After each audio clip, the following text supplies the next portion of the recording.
நம்ம சேனலை சப்ஸ்கிரைப் பண்ணாதவங்க சப்ஸ்கிரைப் பண்ணுங்க. கூடவே பெல் ஐகானை கிளிக் பண்ணீங்கன்னா நாங்க அப்லோட் பண்ற வீடியோவை நீங்க உடனுக்குடன் பார்க்கலாம்.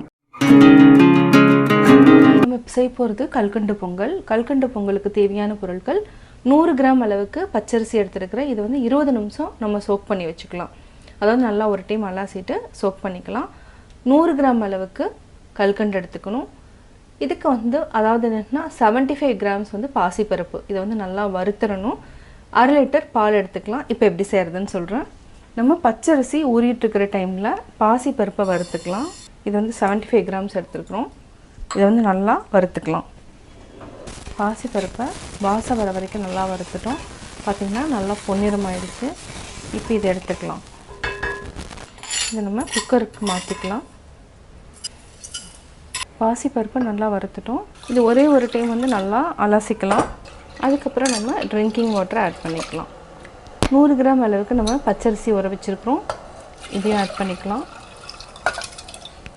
பாசிப்பருப்பு பச்சரிசி இது ரெண்டுமே, அதாவது 100 கிராம் பச்சரிசி 75 கிராம் பாசிப்பருப்பு. இப்போ நம்ம 150 ml தண்ணி விட்டுருக்குறோம். இப்போ பால் விட்டுக்கலாம். பால்லையே வேக வைக்கணும். காய்ச்சின பால் தான் நான் ஆட் பண்ணுறேன். இது 400 ml அளவுக்கு பால் விட்டுக்கலாம். இப்போ கேஸ் ஆன் பண்ணிக்கலாம். அதுக்கப்புறம் நம்ம இன்னொரு 100 ml ஆட் பண்ணணும். கல்கண்டு சாதத்துக்கு நம்ம பாசிப்பருப்பு அரிசியும் நல்லா வெந்துட்டுருக்கு. இப்போ நம்ம ஒரு 100 ml ஊற்றிட்டு ஆல்மோஸ்ட் பார்த்திங்கன்னா 500 ml ஆகிடுச்சு. இப்போது 2 விசில் விட்டு எடுத்துக்கலாம். அதுக்கப்புறம் நம்ம கல்கண்டு ஆட் பண்ணிக்கலாம்.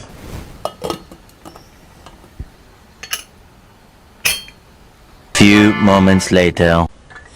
2 விசில் விட்டு எடுத்தாச்சு.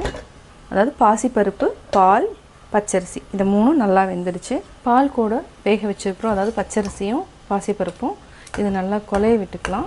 இப்போ நம்ம 100 கிராம் அளவுக்கு கல்கண்டு வச்சுருக்கிறோம். இதையும் நம்ம ஆட் பண்ணிக்கலாம். இது அப்படியே நல்லா கரைச்சிக்கலாம். பச்சை கற்பூரம் நம்ம கொஞ்சமாக ஆட் பண்ணிக்கலாம். இது ஆப்ஷனல் தான். கற்கண்டு 100 கிராம் போட்டாச்சு. இப்போ பச்சை கற்பூரம் இதை நல்லா மிக்ஸ் பண்ணிக்கோங்க. அதாவது பொடிச்சு விட்டுட்டு மிக்ஸ் பண்ணிக்கலாம். இது நல்லா கரையணும். கற்கண்டு கரைஞ்சிட்ருக்கு. இது கூட நம்ம ஏலக்காய் ஒரு 1/4 டீஸ்பூன் அளவுக்கு போட்டுக்கலாம். நல்லா மிக்ஸ் பண்ணி விடுங்க. சிம்மில் வச்சுட்டு நம்ம ஒரு 2 நிமிஷம் வரைக்கும் நல்லா மிக்ஸ் பண்ணலாம். கல்கண்டு நல்லா கரைஞ்சதுக்கப்புறம் நம்ம தாளிச்சுக்கலாம். அதாவது முந்திரி திராட்சை கொட்டி தாளிச்சுக்கலாம். 1 நிமிஷம் வரைக்கும் அப்படியே சிம்மில் வச்சுட்டு கொதிக்க வச்சுக்கலாம். நம்ம 2 டீஸ்பூன் அளவுக்கு நெய் விட்டுக்கலாம். இதுக்கு ஒரு 15 முந்திரி போட்டுக்கலாம். பொன்னிறமாக வறுத்துட்டு திராட்சை ஆட் பண்ணிக்கலாம். இது நல்லா உப்பி வரட்டும்.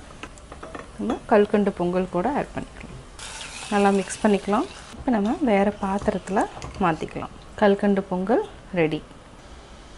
நவராத்திரி 3ஆம் நாள் கற்கண்டு பொங்கல் ரெடி.